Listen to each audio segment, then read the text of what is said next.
Samantala, mahigpit na seguridad naman ang ipinatutupad ngayon sa Cebu para sa ilang araw.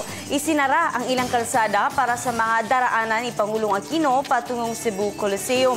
Kabilang din sa mga okasyon ang idinaraos na APEC meeting. Ang detalye alamin natin mula sa aming kasamang si Ria Fernandez live via phone patch.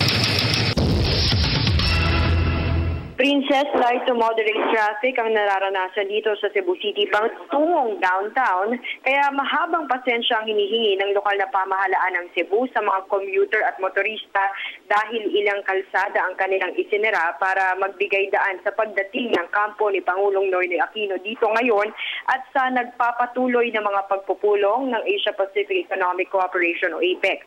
Inaantabayanan ng mga traffic enforcers sa downtown Cebu City ang hudyat sa mga nakatataas para isara ang kalsada sa palibot ng Cebu Coliseum.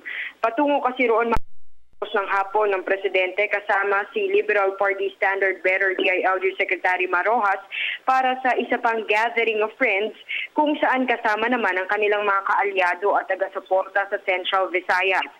Bawal dumaan at magpark sa kahabaan ng Kilat, Santiago, Borromeo at Climaco Street sa downtown Cebu ang mga sasakyang hindi kasama sa presidential convoy.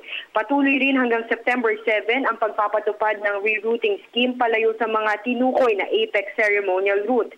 Hindi makakaraan ang mga jeep na may route number na 03Q, 06H, 04L, 04M, 09J, 10H, 08F, 01G, 12E, 12G, 12I at 12J sa Salinas Drive hanggang Pope John Paul II Street hanggang sa S. Osmeña Road sa North Reclamation Area. Radisson Blu.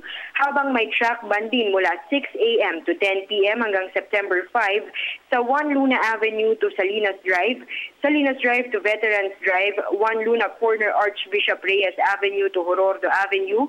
Abiso ng mga otoridad sa mga biyahero rito, bisitahin ng madalas ang kanilang website na www.cebu.gov.ph at Facebook page na CebuGovPH o kaya naman i-follow sila sa Twitter at CebuGovPH para sa traffic updates. Yan muna ang pinakahuling sitwasyon mula rito sa Cebu. Ako si Ria Fernandez para sa Telebisyon ng Bayan.